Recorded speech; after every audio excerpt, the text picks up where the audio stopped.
Oh,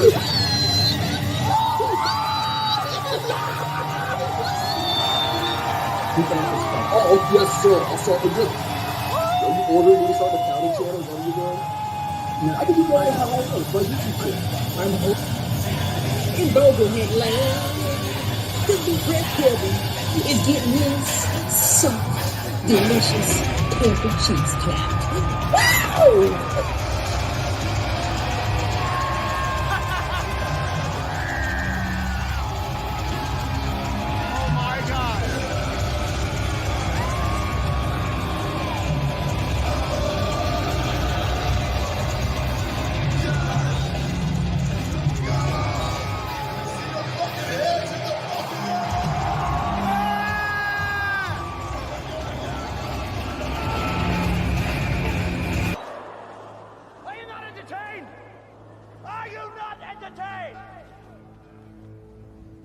Is this not why you were here?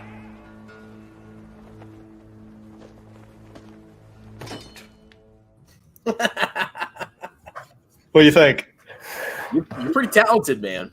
I like it. Did you recognize the one of the voice ones? A certain person? Well, I recognize myself. Oh, I won't spoil it, but so I poured a whiskey for you. Strongman on the channel. I drank too much this week. I don't know if I'm gonna drink tonight. I'm tempted. I don't know. It's pretty good. I mean, it's not that expensive. I can't do liquor anymore, man. I'm old. It just kills me. I get terrible hangovers. For you, it's a special occasion, so yeah. So welcome to my new YouTube channel, Strongman Personal Finance. It's Personal Truck Stop. Oh, Personal Truck Stop. Yeah. Oh, so did you start Truck Stop or did Jay Nagy? I can't remember now. Well, since I'm a grifter, I'm going to say I did it. But no, in reality, Jay Nagy was the one that started that. I couldn't remember. So when you guys were making those jokes, I thought it'd be funny to like make an investment in a truck stop. So I started like looking for a truck stop investment, and I found Travel Centers of America. So I'm like, oh, this will be a fun little speculation, whatever. So I put like I bought some shares, and then British Petroleum buys the thing, and I almost doubled my money on it. Whoa! So thank you to you. If money, man. Yeah, I owe you a drink if I ever see you guys. But you're up in New York, right? Yep, upstate. I bet it's still like 20 degrees up there, isn't it? Actually, it hasn't been back past 70 degrees all year yet, so kind of sucks. I don't like the cold, man. I couldn't live in New York. I'm sure it's beautiful and it's your home, but I'm more of a... Well, I've been to you. So I went to Fort Lee for 3 summers for my military training because I was a quartermaster officer. Before that, I was an enlisted fuel handler. So I remember the summer heat down there is no joke. Yeah, good old Fort Lee. It's Petersburg, right? Yeah. Yeah, Petersburg is like a dump, but I guess, oh my God, it's not that far, so you can go there and have fun. Richmond was a lot of fun to go out. I don't know if you got a chance to go out there much or around that area. Yeah, me and my wife, before we had children, we would we'd been up to Richmond like maybe 2 or 3 times. We got an Airbnb and we'd like go to the bars and stuff. It was pretty good. And there's like historical stuff there. There's lots of things to do. There's Maymont Park. I don't know if you went to that. But, I can't remember. I just know that there were so many different areas you could go to. There was like cigar gentlemen clubs where you had to show up in like a suit and tie and all sorts of fun stuff. Yeah, we didn't go to one of those. It was all good. So I'm sure everyone watching knows you. I don't know how they wouldn't, but I'm more curious than anybody about your background because for people watching, so I'm an accountant, Strongman's accountant. We actually, so you went to school for a history degree, right? While you were doing RO, so I did too, and then I got out, joined, and then I was an Army officer, so Strongman, and then we both became accountants later on. Except I'm a failure; I didn't become a CPA. So I went the government auditor route, so not the same. But I was government for a while. We basically had like the same path up until like a year and a half ago. Yeah, I mean. Like if I had stayed at the CPA board, I worked there. I did an interview with Andrew about it. I worked at the CPA board in New York. If I'd stayed there, I probably would have pursued getting my CPA license. And then I might have left the state after 20 years, which is not that far away, but I don't know. But you don't need it. Like, you're not in public accounting. I mean, it's only really needed when you're an auditor in public accounting or a tax person, or you want to start your own tax business. But if you're just working like for a government or even like a corporation, you don't really need it. Mm-hmm. Yeah, I don't know. I got the CFE book. I might get that, so I at least have one credential. Well, that's why I asked you. What was it, like a while ago? I called you about it. Which one? Yeah. I remember we talked a long time ago. I forgot what it was about though. Yeah, it was about either getting the one you have, the government certification, or CGFM. Or yeah. That actually, I mean, I guess for government that would be because you're state government, and actually the CGFM is more like state focused than it is federal. So yeah. My problem is everyone above me is not an accountant, so I don't know how much accounting certifications help me. I got to go to like management, just like vanilla management for government. So I'm pretty much at the highest I can get for accounting at this point. It's kind of a bummer, but so anyways, enough about that. You gotta go to the private sector, man. When I hit 20 years, I mean, I've got pretty much most of my benefits, so I'm gonna think about it. Actually, I don't know. Something that's why I'm kind of interested in tax a little bit, but so I guess we'll get into the first. So we already talked about you being an accountant, Army officer. I'm kind of curious about your experience so far as a practicing like tax CPA. I don't know what you can talk about it like. Yeah, so I actually just left a job in tax, and now I'm working for like a regular corporation, and I won't say which because there's all these stalkers that threaten to call my job. But yeah, tax was pretty cool, to be honest. Like, so before tax, I worked at NASA. I was a federal government accountant, and the accounting there, it's not, you don't learn like private sector accounting. It's completely different. But, I got sick of NASA and I quit, and I didn't have a job, and I was kind of desperate because I basically quit without a job. And the first place that offered me a job was like this local tax firm. And I went straight into busy season. And it's pretty intense when you first start because you don't even though I had a license, you don't really know anything until you actually do it. So I was pretty underwater, but eventually, I picked it up, and so far I think I've gotten pretty good at tax. I'm not a genius at it, but I'm definitely much better than where I was before. Like, what's the churn like a day, like an average day? How many are you doing? Like tax return? Is it just easy tax returns or? It depends. Most tax returns are actually pretty easy. You would think businesses are hard, but a lot of them really are because like the clients give you the financials, you kind of look them over, you find any obvious things that are jacked up, and then it's literally just copying and pasting the balance sheet into the tax form, and then putting all the data in, and then it usually churns it out pretty accurately for you. I mean, obviously you have to know stuff, but it's not that hard. So like for when it comes to churn, like when I was doing more individual tax returns when I first started at my first job, I would say I'd probably do like 4 or 5 a day. So it'd take me about 2 hours per return, which it's really not hard once you get in the groove. For a business return, 3-4 hours, maybe 5. I mean, one I worked on like 13 hours, but usually it's like, you could probably do 2 business or maybe 3 business returns a day if you really push it. And then I'd say maybe 5 individual returns a day, depending on how long. I mean, you could work all day and do more, but to me, that's roughly the average, I would say. Did you have like a lot of follow up with them, or like if there was a problem, did you hand it off to some like a legal team, or did you handle the whole thing? Or what do you mean by like fraud? No, I don't know. Like if you needed more documents or oh yeah, you couldn't just get through it in one day. You had problems or. Yeah, so like every firm has their process. So the first firm, we had these like color-coded sheets, and I would look at so what you do is you look at the prior year tax return and you look at the notes, the client notes, and you can see based off the prior year tax return what you should be getting this year. Like if they had a W-2 at this job, if they are at the same job, you should see a W-2.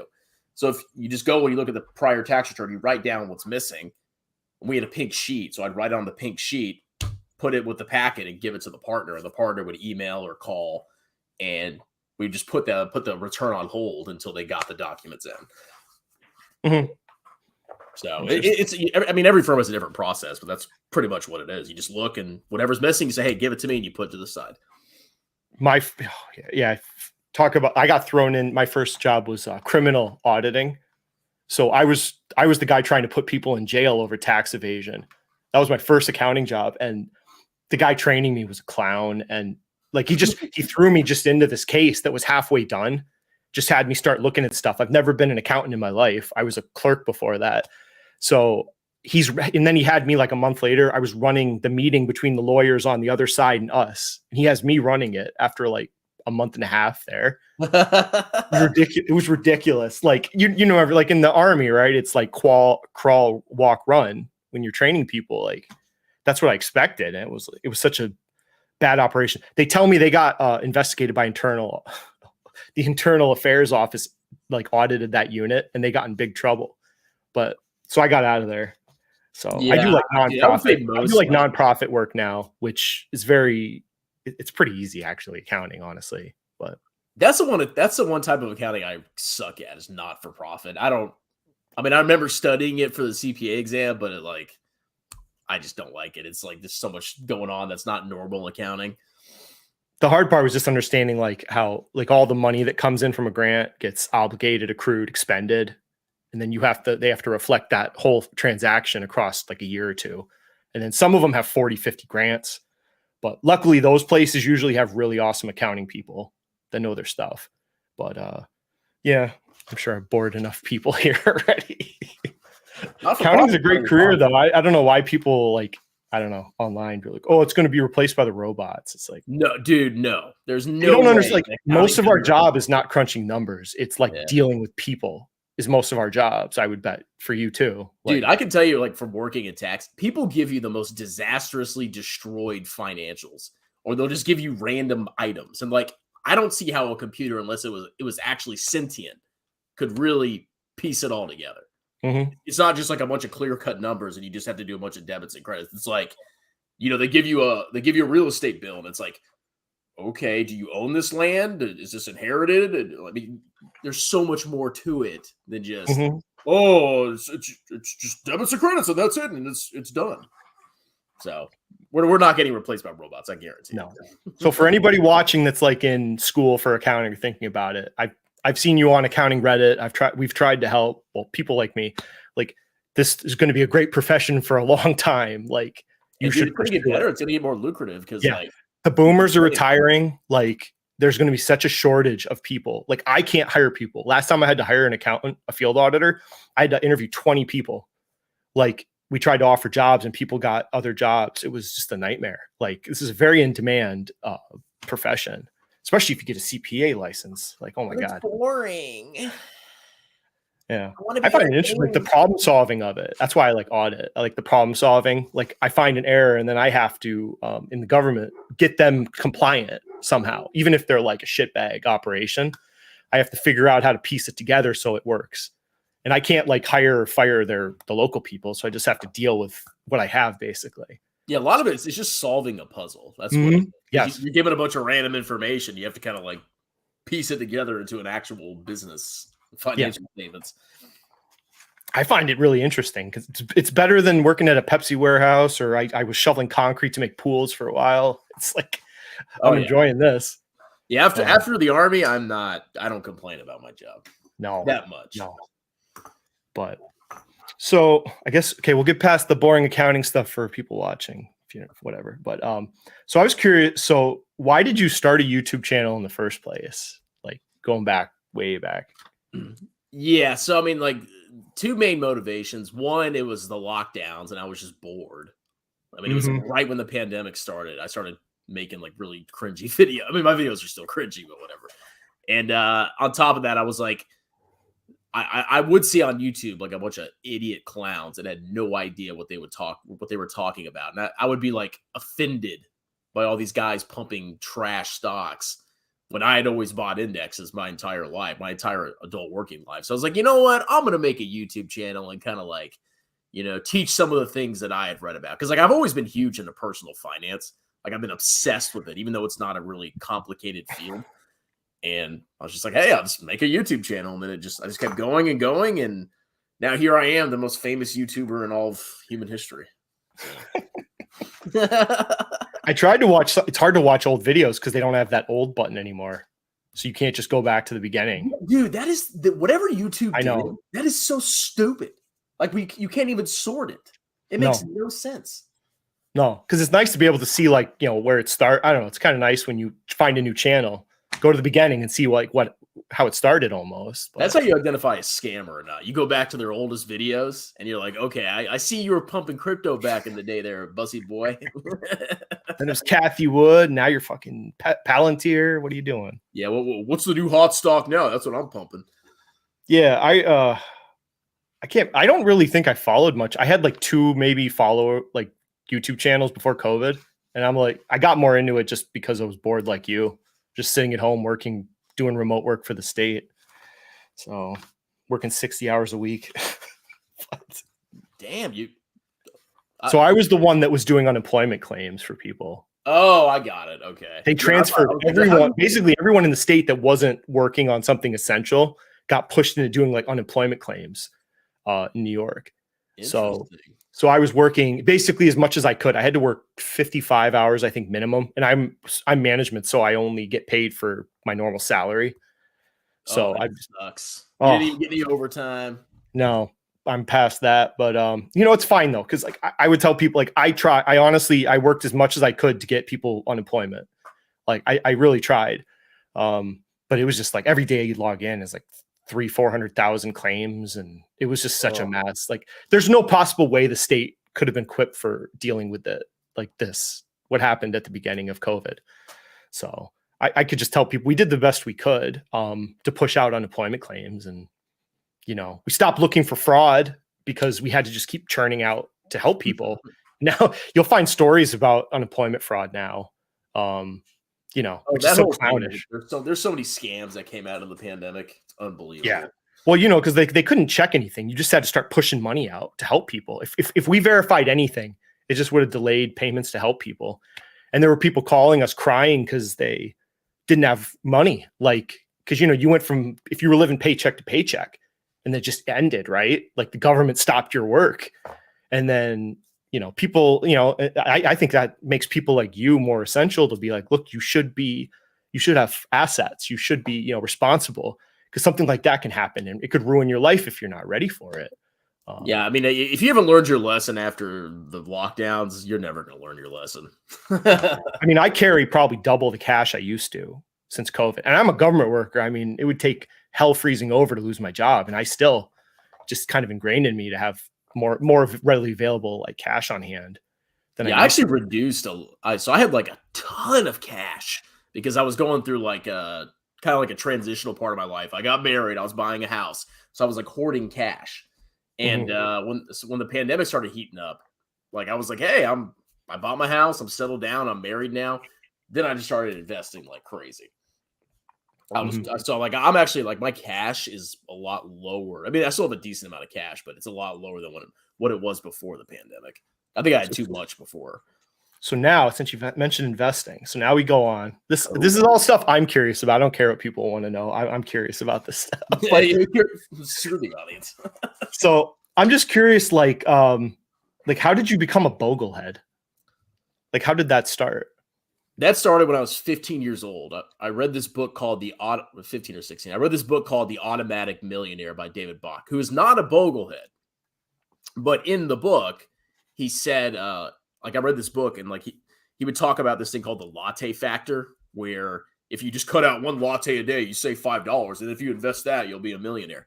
So I was sitting there reading this book and I was like, so you mean to tell me if I just save a bunch of money and buy these mutual fund things, I'll be a millionaire? And I was like, well, this is cool. And then I kind of got obsessed with investing. So I started reading more and more stuff. And then somehow I must have come into contact with, I can't even tell you exactly how I got into it, but I think eventually I stumbled upon index funds and I read like some stuff about that. And then when I started working in the Army, I just started contributing to my thrift savings plan, and that's it. I just kind of stuck with it the entire time. I didn't really think about anything else. I didn't think about investing too much.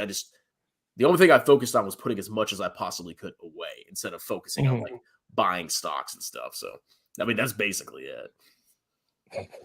I couldn't have started out any different than you. Yeah, dude. I was weird about investing, man. Like I was I did the typical retail thing 20 years ago, just dived right into stock. But I didn't know ETFs existed. Like I thought mutual funds were only for like if you had a 401k. Mm-hmm. So I mean, I had no one to talk to, and it's like 2000, 2001. So I didn't know any better. I thought you just could only buy stocks. So that's how I started. Well, it's hard to find out. Like if you're young and you don't know anything about stocks, you're going to get obliterated. Mm-hmm. But like, there's really not a lot of information out there. And the only reason I found that book was somebody bought it for me as like a gift. Like one of my dad's friends just got me the book randomly. But if that guy hadn't done that, I don't know if I would have ever discovered it. Yeah. I don't even know if I call myself an investor until I came back from Afghanistan in 2009. And then I nailed just my trade. I had the cash. I nailed the Caterpillar on a copper mining company trade. Like right when everything was improving in 2009 was when I got back. So I had this pile of money and I hit 2 trades and one was a 3 and one was a 5x. And it's like, and then I was like, but then I'm like, okay, I've effed this up in the .com. So I paused and I'm like, I need to learn what I'm doing now. So that's when Peter Lynch and the dividend investing came in, because I'm like, I need something sustainable, like, because I don't want to go through losing half my money again, like I did in the .com era. So yeah, I wish I'd been working back then, because like I didn't start working full time. I mean, I had like kid jobs, but I didn't start working full time until I went active duty in 2011. So I missed that whole like Great Recession. I couldn't have timed any better. I mean, like literally, February 2009. It was like exactly right. I couldn't have I don't think I could have effed it up. Maybe I could have done better, but I thought you should have started a course, man. You could have taught us how to do it. Yeah. That's why when people talk about Caterpillar, it'll always have a special place in my heart, because that was like the redemption trade I love, and the Freeport McCormick was the other one, FCX. I can see why individual stocks are addicting, because like if you make a 5x on a stock, it's like, oh my god, why would you buy an index fund when you get 5x? I can see it. And I'm like my channel, I'm slowly turning towards the ETF as I get older, which is probably what I'll start talking about more than individuals. And I'm kind of transitioning that way, except for some of my core holdings. But it just makes a lot of sense to do it. The ETF way. I don't know if I'd say I don't know if I'd ever be like I don't really know what a boglehead is per se, but I can definitely see the value of ETFs for a retail investor. Yeah, especially if you're older. 100%. Yeah, and I'm trying to set up for retirement. I don't want to worry about individual stocks, so moving that way.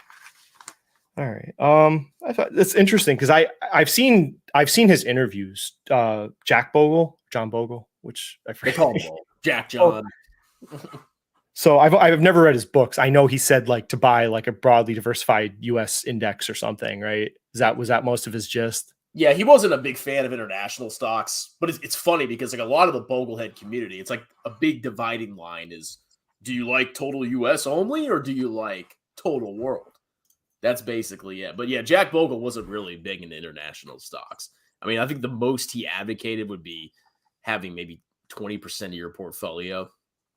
But I mean, I just disagree with that whole logic of, you just only U.S. stocks or mostly U.S. stocks, because the logical conclusion, in my opinion, the obvious logical conclusion of the philosophy is you buy a total market index. So why would you not buy the world?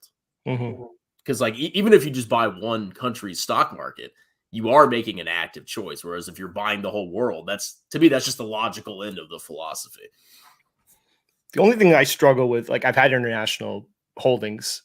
My wife has them in her 401k, but they just haven't done anything for me. Like I had specific international ETFs, and then some stuff that always bugged me was like the governments of a lot of countries have decision-making authority or some sort of backhanded control of these corporations in a lot of countries in the world. So, I mean, I can't say how that affects their performance necessarily, but it's just something that always kind of bugged me. And it's like, well, the U.S. is so unique in that way that the government doesn't have influence, like direct influence on the corporations. They work for the shareholders, which is kind of rare actually in a lot of places in the world. Yeah, the U.S. is a unique place. I mean, that's why like I think our GDP is like a quarter of the world's GDP, but we have 60% of the world's stock market capitalization. Like, it's pretty crazy how like capitalistic the US is versus the rest of the world.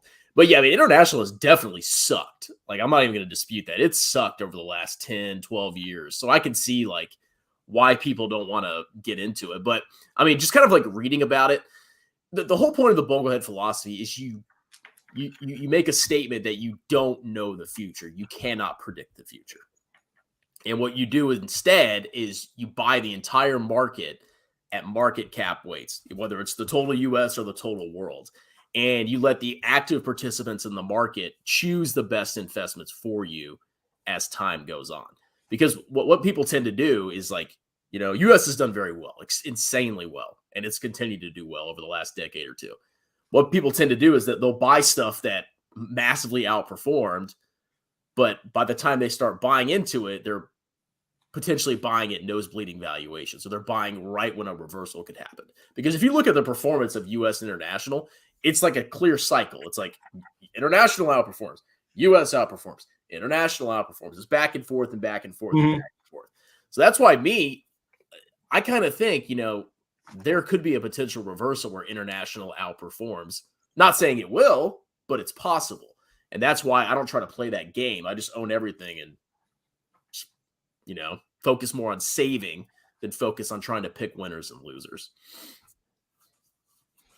And I will like, I agree. Like, it's not even the investment choices. I don't think that's going to screw a retail investor like Dividend, Growth, or a Boglehead. To me, it's like the people that are just going to sell out, you know, when times get tough and the next huge recession / market crash happens. And if they don't have any sort of understanding of the markets, or they're not 100% have conviction in their, like what they're holding, they're going to sell, and it just like destroy their financial future. Yeah, you could do horrible with even with index funds. Like, you could buy a total market US index and just massively suck because you sell it at the bottom and buy it at the top. So Peter Lynch would talk about, I don't know if it was in the one in his book or an interview, but he would say like they looked at like the performance of people that own Magellan itself compared to actually the Magellan fund's performance. And he's like, they would always underperform. And he was like, how do you underperform? Like, you invest in it. And he would find that they would still do the same thing, right? They would buy high, sell low. They would panic, stop buying, stuff like that. And it's like, they would never match his performance. They were significantly worse than what he was doing in the fund itself. So yeah, it's ridiculous. It's just like, investing is super easy. The best way to do it is buy an index consistently and don't focus on investing. Go focus on other things. Because the more you watch it, the more you're going to be tempted to, you know, tinker and sell and do stupid stuff. That's like, I mean, I did fantastic when I was in the Army investing because I literally did not care about my portfolio. I didn't look at it once. The only thing I did was I said, every time I get a raise, I'm going to put more into my thrift savings plan. And that's literally all I did. Super easy. Yeah. So, okay. So I don't know the origin of this. I came into your channel December 2002 or 2021. Yeah. So like, where did Meet Kevin come in? Was that from the beginning, or like where did you catch him at first that caught your eye? So I kind of started crapping on Meet Kevin more. I think like when I met Jay Nagy, you know, he introduced me to Jeremy, and then that kind of got me into like Meet Kevin. And then eventually I started talking trash on these big YouTubers. And I had been doing it before that whole incident where he sold his entire portfolio. But so, I mean, yeah. So, I mean, I've been like, yeah, this guy's kind of a clown and he's a scammer. But like the videos never really got traction. But then when he sold his portfolio and I started hammering him, I started getting like insane views. And eventually it got to the point where, you know, he was like, oh, he messaged me on my channel. He's like, oh, I'll come on and debate you. And that's just kind of how it is. That's kind of how it went. Yeah, that was how I found you. Cause like when he did, it was when the Affirm video, like I just followed him for Stimmy Check news during COVID. And then he starts doing stock reviews. I'm like, what the hell kind of transition is this? What are you doing? Then he does like Peloton and then that stupid company that maps houses, the 3D house, and then Affirm. And I'm like, you freaking Affirm, like a fucking loan shark company. Like, I was like, what are you doing?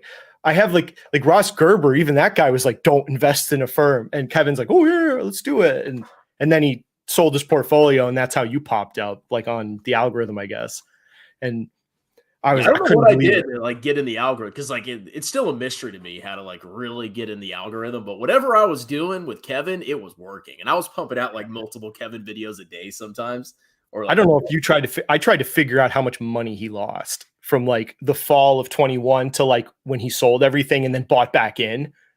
I mean, he had to have gone from like 40 million to like under 15 or something, like devastating amount of loss. Could you imagine having 40 million in your portfolio? I would sell everything and be like, all right, I'm putting it in treasuries and maybe obviously some stocks, but mostly treasuries. I know. I couldn't believe it when he kept going. I'm like, you've done it, dude. Like you've won in life and you can't stop. And then he just got crushed and then crushed again. He went to like, he goes to buy Tesla at like the top basically. And it never ceases to amaze me. Like these people are such terrible investors and they only get more popular and they get more wealth because of it. That's why like I really hate the whole finance industry. I just think it's one giant scam because I've seen so many like massive frauds be successful and actually, I guess, be taken seriously. When in reality, like they're idiots. It's crazy to me. So I've never liked it. Yeah, he's something else. I don't know. Yeah, Kevin's an interesting case. I mean, like now he's pivoting to like politics. I don't even watch him anymore, but I don't like it would like I'd be on Echo stream modding a live stream. He would just like say meet Kevin and he would pop in like 10 seconds every time. And it was like, it's ridiculous. Like that guy, like I don't know. He's watching everyone that mentions him. He's probably watching this for all I know. I mean, he was a multi-million subscriber channel. Yeah.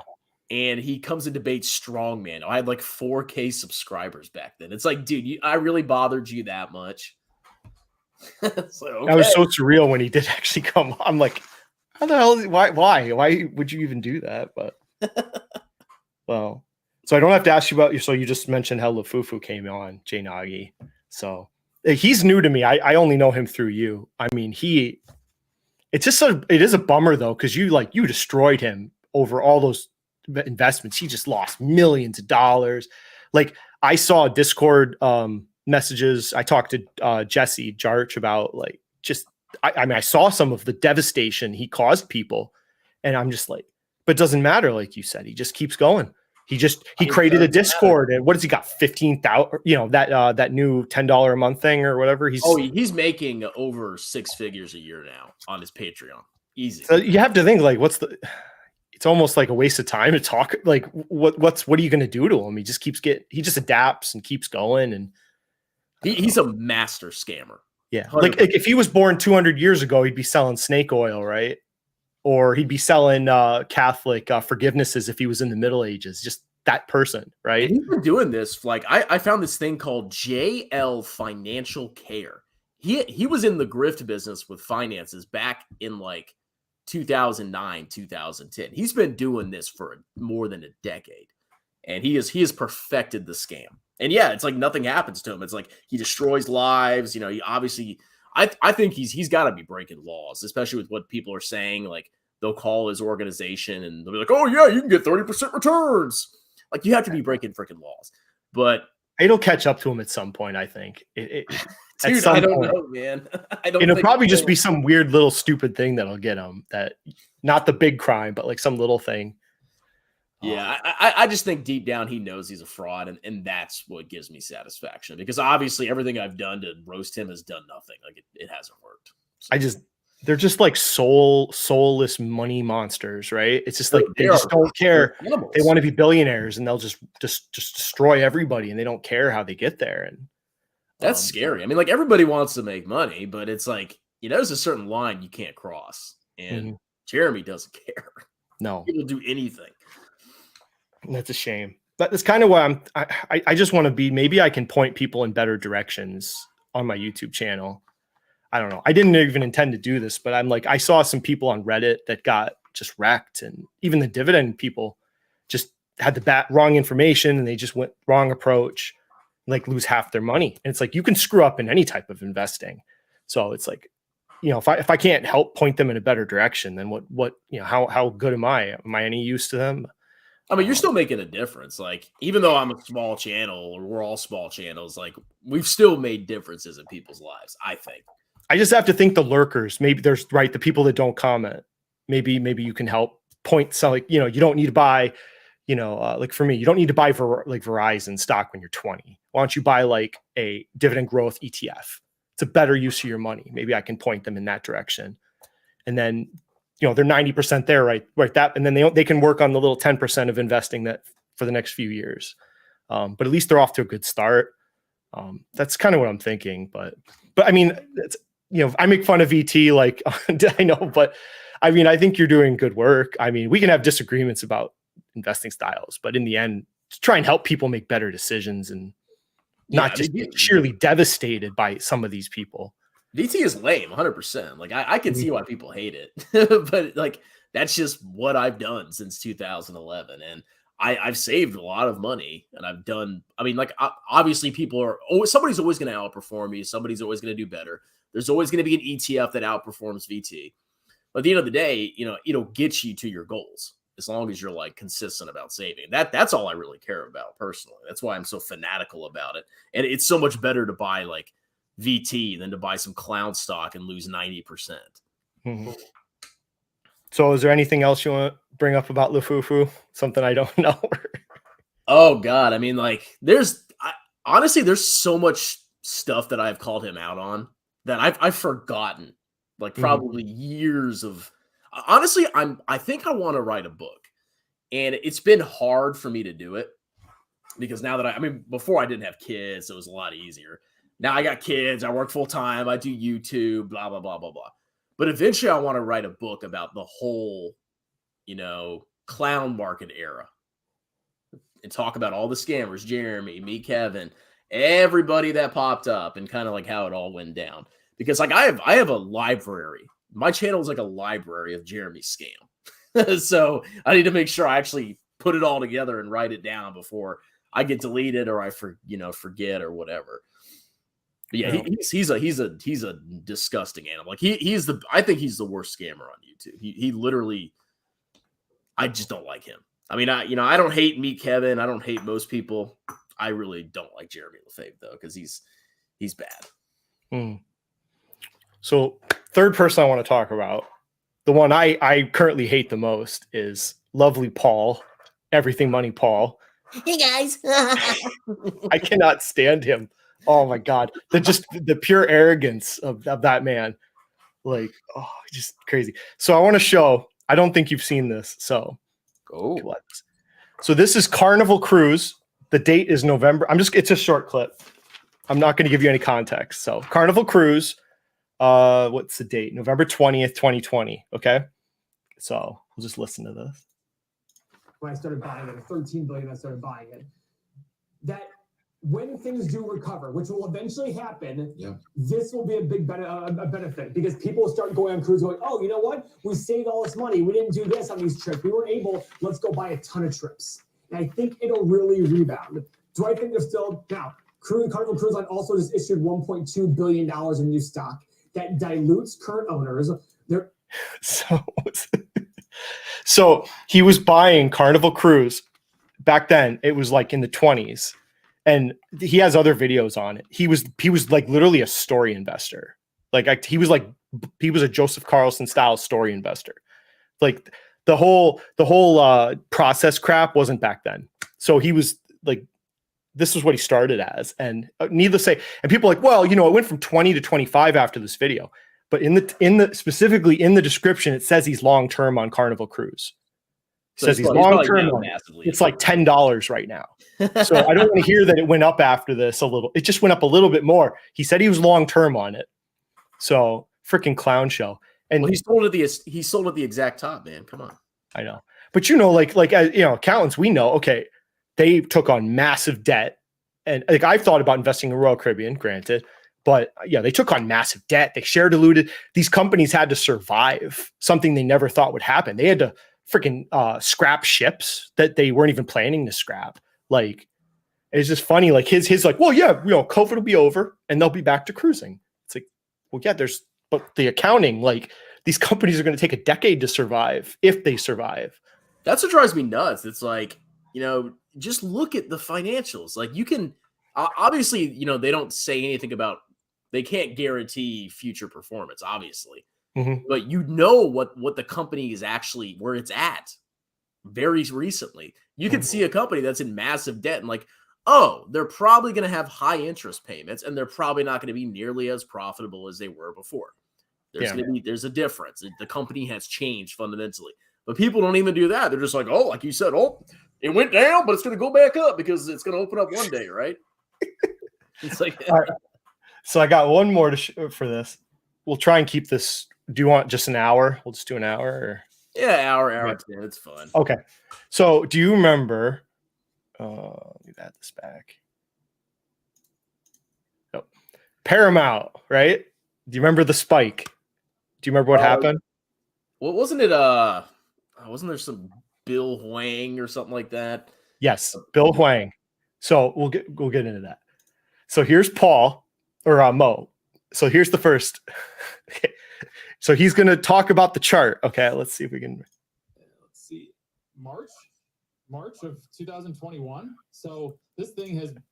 Look at it. That was not there when this video first came out. They put a disclaimer because he doesn't know what happened. So he just goes, "Oh, the stock just ran up. I don't know what happened." So he has no idea like what happened to the stock. So it went up, bro. Hit hard. So let's take a look here. So he doesn't know what happened. He has no idea. So then they go to do the analysis.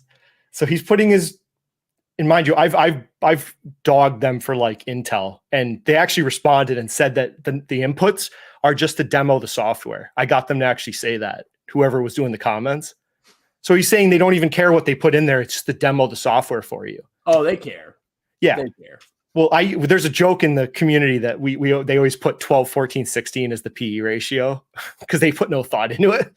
So he doesn't know that spike was an artificial event that's not reflective of the stock. So he's just throwing his inputs, and they're used to seeing red, right? And then they say it needs to cut in half to buy it. So he puts his stuff in.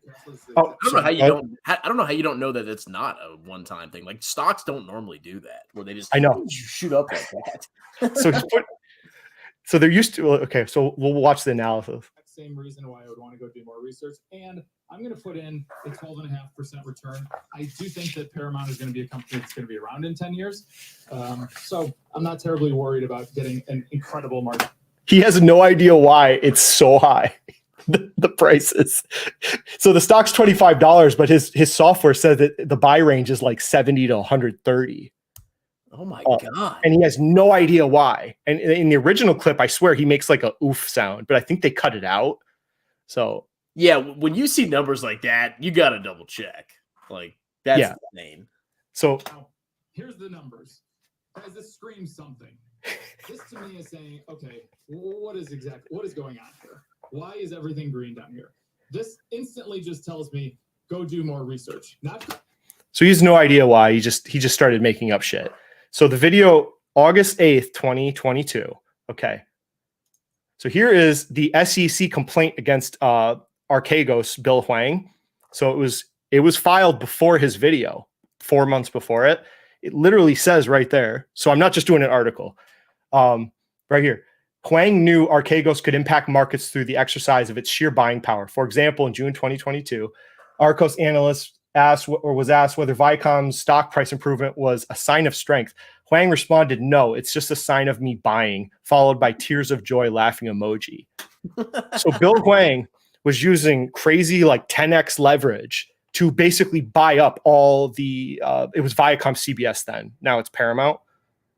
So you can see it was their number one holding. They controlled 70% of the company's shares. And they artificially ran up the stock. Yeah, so, I see Disca on there. That was Warner Bros. Discovery. The chart. That too. He did that one too. Yeah. So people like this was 4 months before his analysis.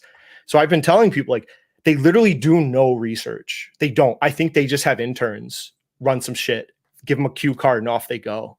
Like this was not. I don't care about this company. I've never invested in this company. I'm just aware of it, and I work full time. I'm not even a full time investor.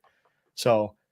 I think Paul literally just walks down there, turns on the camera, and says, "All right, let's look at the company." That's all he does. Yeah. But it works. I mean, they have Yeah. hundreds of thousands of subscribers, and they're probably making millions in revenue from their software. I mean, That is LeBron James of investing worthy stuff right there, right? So I swear. So and then now what's his thing? Because now he used to show what he bought, right? Until he got wrecked, and now he's doing the covered put, cash secured put crap because he can't buy stocks because it's already been proven that he can't buy stocks that make money. So he's just going to keep evolving like the other two, basically. Well, I mean, because like I said, they're making so much off that software. They don't want to lose that.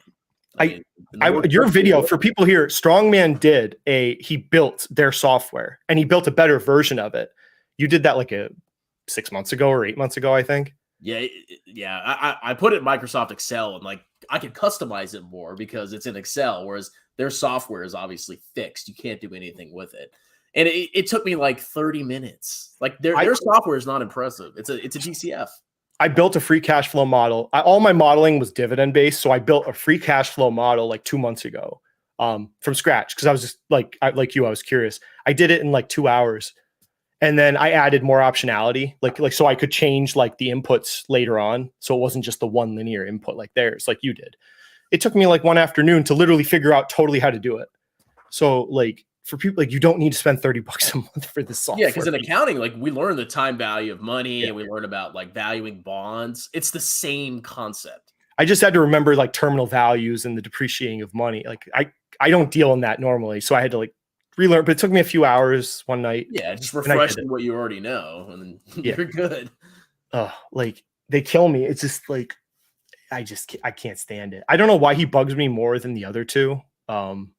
I guess the cockiness of him. Yeah, he's a rich, spoiled douchebag. I know. And then the video would say, don't have cash in your life. Everything should be like in whatever real estate. Oh, yeah. Just put on, if you have an emergency, just put it on your credit card, bro. It's not a big deal. Can you imagine the stress, just the stress of living with no money? Like you're going to die of a stroke. Like I have lots of money in cash, probably more than I should, but it's nice to know it's there when I need it. Because like if you live with no cash, you're gonna have an emergency, and you're gonna have to put it on your credit card, and you're gonna be forced to sell stock to pay it off, and then you're gonna be really butthurt. So, is there any good let's see if any comments. Drop a name. Yeah, you do that. We know he's poor. He is pretty broke for the amount of subscribers he has. I know. LeBron James. Okay. So moving on from the grifters. So I was going to ask, why do you think retail investors perform so terribly in the markets? Like those, whatever you think, but what do you think the biggest problem is? Number one, they buy too many individual stocks. And number two, I think they're just too short-term focused. So addressing the first point, individual stocks are extremely risky. I mean, you can do all the DD and you could be right and your DCF could be perfect, but there's some unforeseen event that can happen that just destroys the stock. And then you're just left holding the bag. That happens to a lot of retail. And then the second one is, I already forgot what my second point was. They short-term hold it. Yeah. They don't focus on the long term. Like the way I think about my investing, when I'm buying VT, I'm literally not going to sell it. I'm not joking. I'm not selling it for 30 or 40 years. So I don't care what VT's at right now. Or if VT goes down, I'm happy to buy it because I'm not selling it for 30, 40 freaking years. It doesn't matter. So if you have that mindset, it's like you don't stress about it. You don't worry about market dips. You don't care about the news. Nothing matters. But people like they're worried about, oh, my stock went down. What happened? And they're, the more they do that, the more likely they are to make a stupid decision. So to me, it's just easy. It's just put up an automatic contribution and stop looking at your portfolio and do something else. But look, what can I do? I think that's the one point about the short-term holding is just crazy. Like I know you don't like SCHD, but to see people ask in Dividend Reddit if they should sell SCHD now for like QQQ.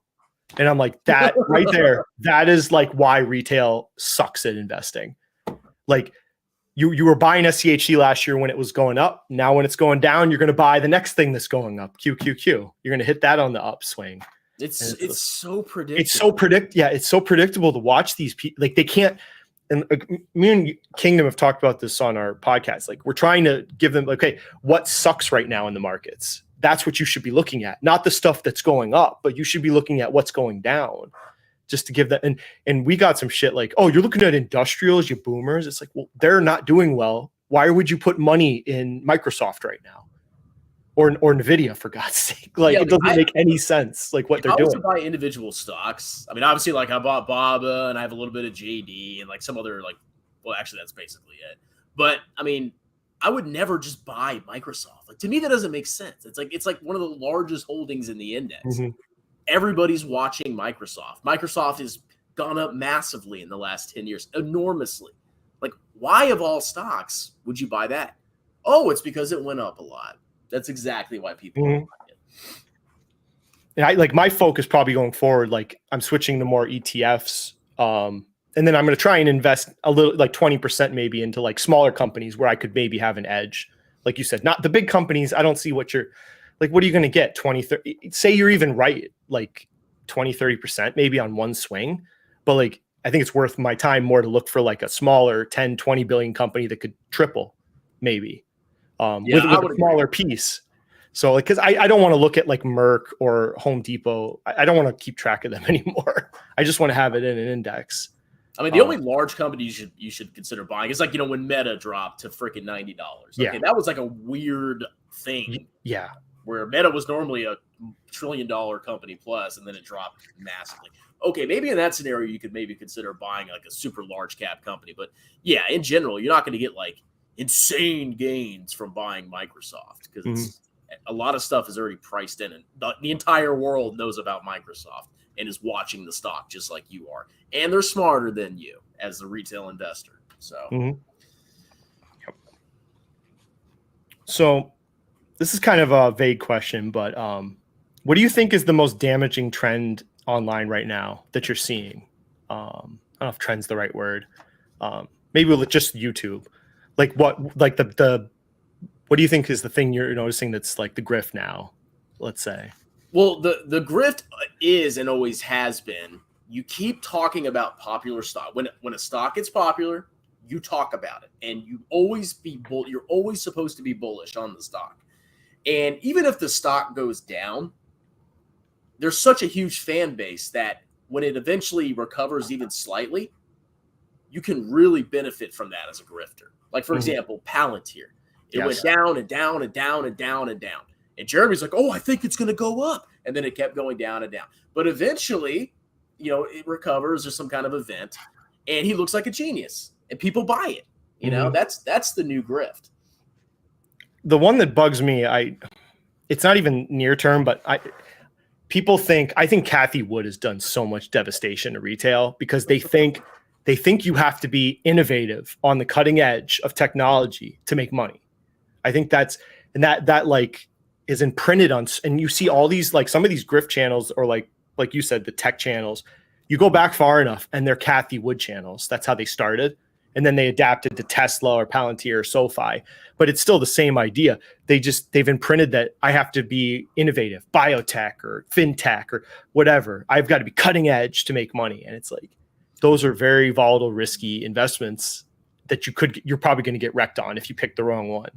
And dude, I can tell you the ultimate source of all grifters is Tesla. Tesla is the ultimate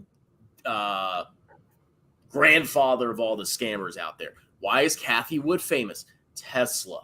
Why are all these clowns big on YouTube? They all talked about Tesla.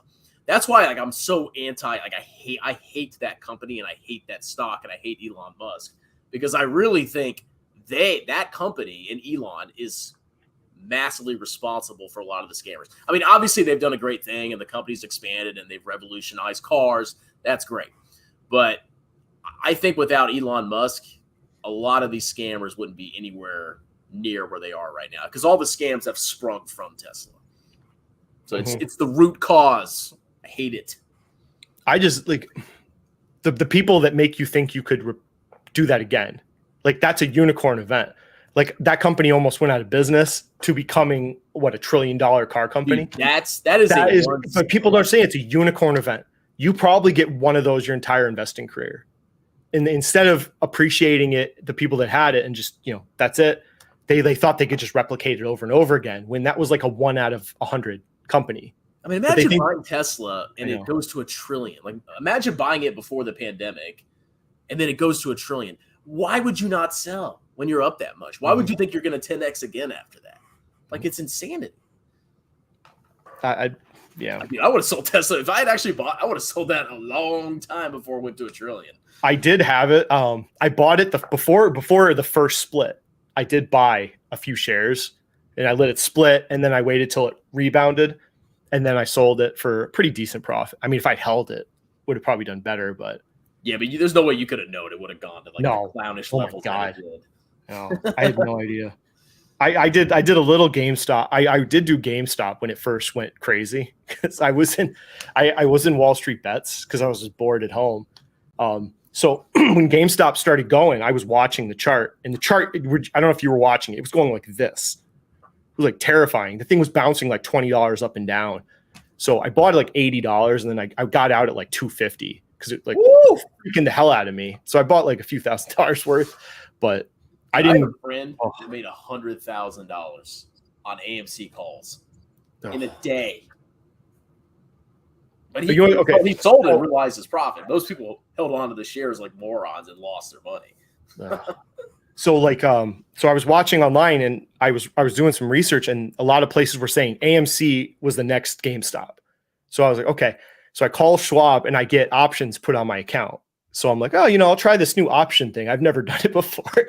So it took like 2 days. I swear to God, the day AMC like tripled. I think when it went from like 6 to 18, the very first time, I was going to buy options the day before.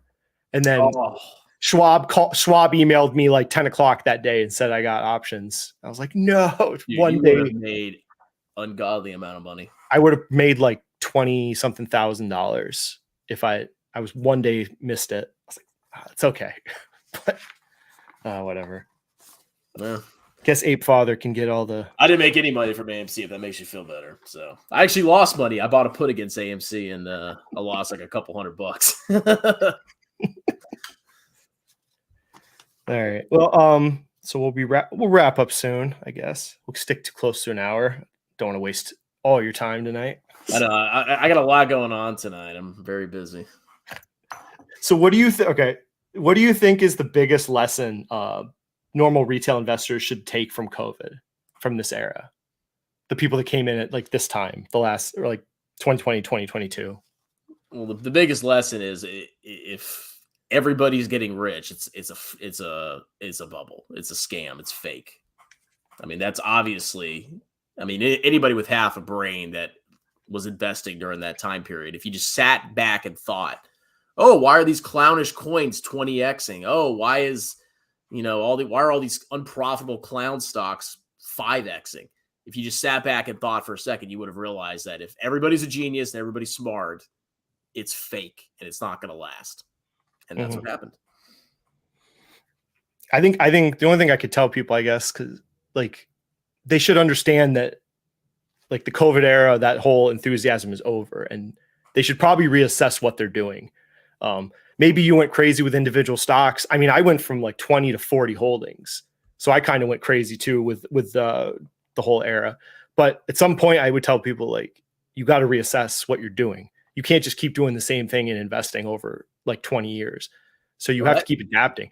Like that time's over, people. You need to never happen. You need to reassess like what you're doing. If you made a killing, like get into an index fund, secure your future. Like, Dude, the amount of money people had available to trade back then that's never going to happen again. Like you're never going to get a stimulus check for your whole family. And then, all those child tax credits that were out of this world like that's not going to happen again. Okay. So it was a wild time. It helped my channel grow because I was roasting it the whole time, but now I'm kind of sad to see it going away because it's like, well, now I can't, roast as much stupidity as I could before. Yeah. So, literally the last question Oh, I have. What is next for Strongman Personal Finance? You took right into it. honestly, like I don't have any plans, man. I'm just gonna do what I like. I mean, I think my channel is like I've basically achieved what I've wanted with my channel. I never, I don't think I'll ever become a huge, massive channel like Graham Stephan, but I can make videos. I'm monetized. I have a good fan base. I'm pretty happy where I'm at. So I'm just gonna do what I enjoy and just see where it goes. I don't have like this master plan or to take over YouTube. Because I'm never going to be a full-time YouTuber, but yeah, I'm just going to kind of do what I like and see what happens. I know, like it's crazy for like people probably don't believe us, but like I enjoy working and being a professional auditor. Like it doesn't mean it's fun or easy, but it's fulfilling. And I'm sure you probably feel the same being a CPA. Yeah, I enjoy accounting. Like, I mean, my dream is to have my own business. That's my ultimate goal. And like YouTube is part of that journey where I can use it to generate income. I can build clientele from YouTube, even though I act like a freaking clown. I don't wear a shirt. I mean, like people do give me money for for stuff. And, you know, ultimately that's the goal, is to have my own business. And I think accounting is a great way to get there. You just have to get really good at it before you do that, in my humble opinion. But yeah, I would never make YouTube full time, ever. That's way too risky. No. So let's see any good questions or comments. Oh yeah, when Paul incorrectly valued bonds. That was such an easy catch. I was like, I am gonna destroy him. What did we do? 3 months later, he's like, "Oh, I'm sorry, I made a mistake." After he saw my video. What was that, second year accounting, doing valuations on bonds? Yeah, like intermediate accounting. Yeah. Oh my God, it was like, what are you doing? I don't even do that for a living. I'm like, nope, that's not right. I have silver. Oh yeah. Put your emergency fund in shiny metals. And that Jeremy did that too. Like, yeah. So do you have anything like collectible? I brought that up on my last video. I have some small amount of collectibles, what I would say. Like I bought like art, and I have some like labeled whiskeys that have appreciated. Do you have anything, or cards or something? Or honestly, no. I'm just kind of like a really frugal person. I don't really have things, you know. So I will say, like, you remember when Graham bought that Ford GT? It's behind him in his videos. I remember him buying a Tesla. I don't remember him buying a Ford. Oh, that too. So he bought a Tesla Roadster and a Ford GT, and I'm like, that dude is smart. Those are great collectibles. Those two, they'll probably appreciate really well. Those two cars. So. Well, I mean, like Graham's a multi-billionaire. Jeremy's an idiot. Graham's actually smart with his money. Graham's biggest problem is just he has shitty friends. I mean, that's a whole other can of worms, man. Like I know he chose the wrong crowd.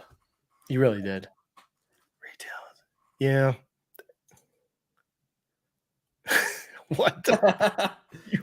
You should go all in, buddy. I'm sure you'll do great. I have SCHG. And in my Roth, so it's like a bigger version. It's a more diverse version of QQQ. Basically, I think it's a great option for a growth investor because it's mostly profitable companies, right? Large cap growth. Yeah. So it's not just a growth ETF. You're probably going to have a bunch of ARK garbage in it, right? Bunch of future, bro. Yeah, unprofitable share diluting trash. Whoever was that, Jay Nagy too? I think. No, I'll claim that one. That was I love that. I love that saying. You should make merch. You should make a shirt out of that. That'd be a good one. I tried merch. It failed. Nobody bought it.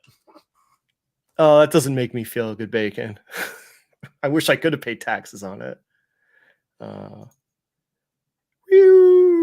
yeah, Bacon wants to depreciate land as a running joke. Hey, he's an accounting student right now. So, dude, a lot of people out there, man.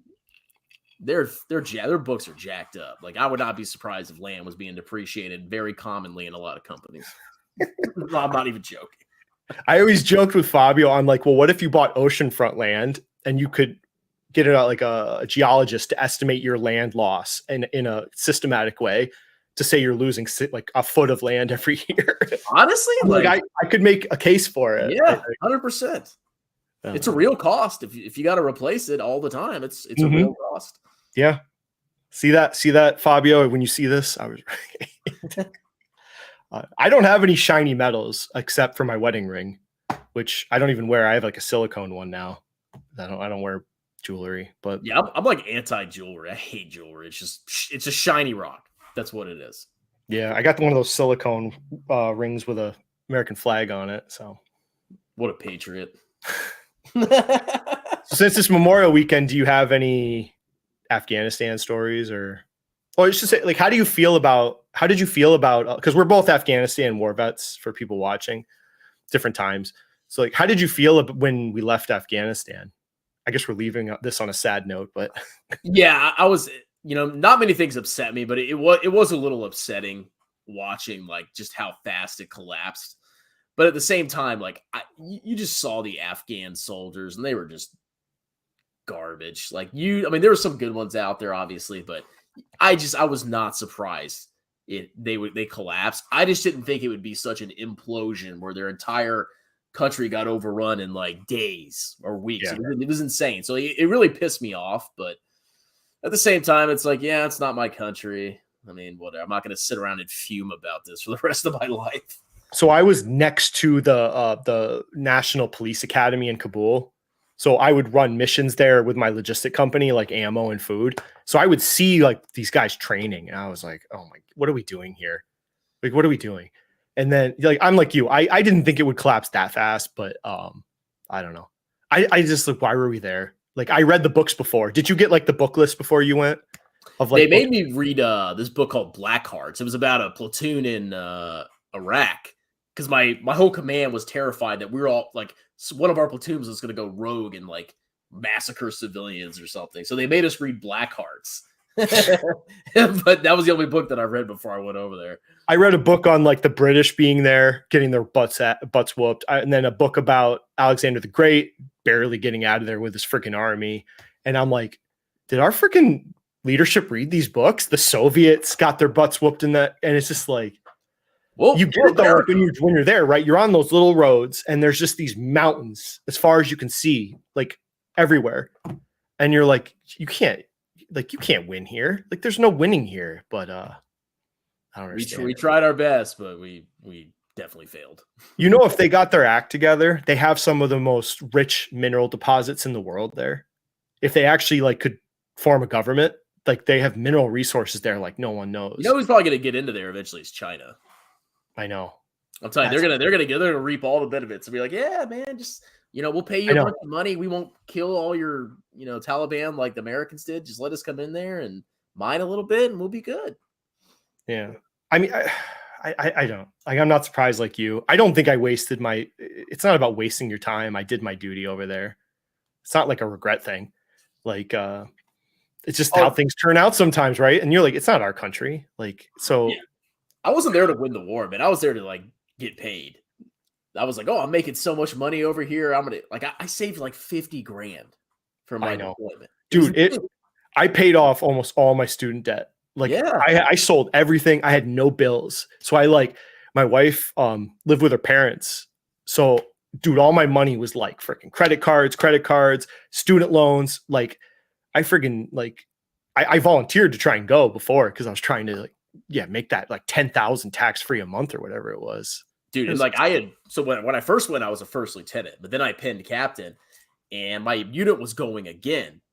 And I was torn because I was getting out of the army at that point. But I was like, man, maybe I'll just do one more deployment, go there as a captain for 9 months and just, I would have made so much money. They gave me my captain when I was leaving the military. So when I resigned my commission, I think they were trying to keep me in. And I'm like, I'm done when I came back. They'll try to entice you. I know.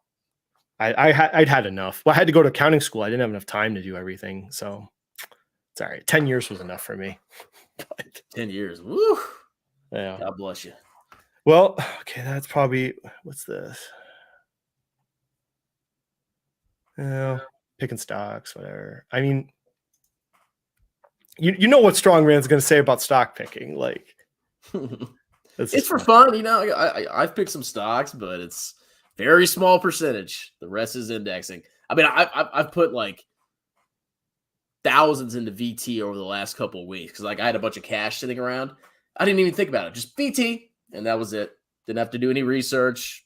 Just bought and went on with my day. To me, it's exciting. It's like, oh, I'm about to max my Roth. This is fun. Oh, I'm about to max my 401k. This is so fun. That's what I get enjoyment from. It's just maxing the accounts. Mm-hmm. It's a weird enjoyment, but I like it. That's okay. Makes sense. So I would say subscribe to him, but that I think you're a lot bigger than me. So. I recognize everybody in the audience. Yeah.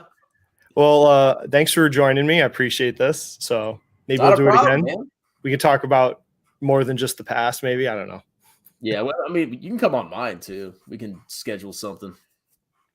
Yeah, it's up to you. If you want. It's up to you. I'm pretty free after 8 most days. Yeah, 8 o'clock. I get some time finally. Yeah, because like I put my kids down, so like 7:30, 7:45, I'm busy up to them. But usually 8 o'clock is when I can start doing things. All right. Well, everyone, thanks for joining us, and have a nice Memorial weekend, everyone. And we'll see you later. Bye. Cheers.